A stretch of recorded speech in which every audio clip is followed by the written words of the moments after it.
Good day and welcome to Big Bad Tech. I'm instructor Jim Pytel and today's topic of discussion is AC ammeters. Our objective is to take a quick look at the AC ammeter function on a representative example of a commercially available digital multimeter.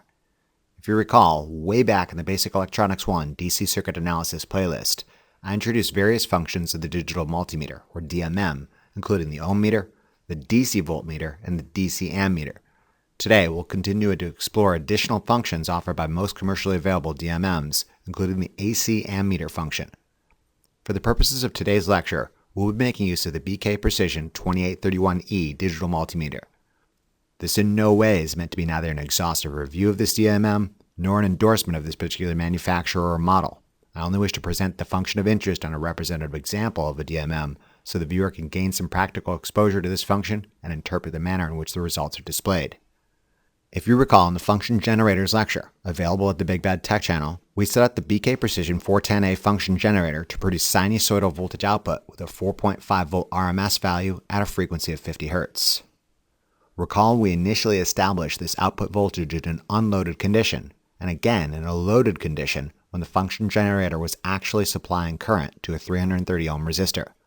We can therefore be reasonably certain that our output hasn't drifted from the desired 4.5 volt RMS at 50 Hz. Let's use this verified output and the B&K Precision2831E digital multimeter to measure current through the 330 ohm resistor. It should be well within your capacity to calculate that a voltage waveform with an effective or RMS value of 4.5 volts has a peak value of approximately 6.4 volts.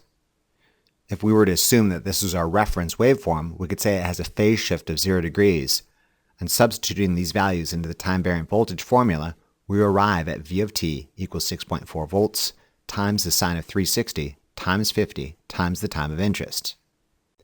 Given Ohm's law, quite like the law of gravity holds true at all times, it should be no surprise that resultant current is also a sine wave that perfectly matches the peaks and valleys of applied voltage for this purely resistive load. In summary, sinusoidal voltage input results in sinusoidal current output. Given Ohm's law states current equals voltage over resistance, and voltage is not a fixed quantity anymore, but rather a time-variant sinusoidal function, it can be demonstrated that current can be expressed as I of t being equal to 19.3 milliamperes times the sine of 360 times 50 times the time of interest, where the peak current value of 19.3 milliamperes is our peak voltage value of 6.4 volts over 330 ohms. While true, this peak value isn't especially informative, and one should be able to discern that a peak value of 19.3 milliamperes correlates to an effective current value of approximately 13.6 milliamperes. Our goal is to use the B&K Precision2831E digital multimeter to measure and verify this anticipated current draw.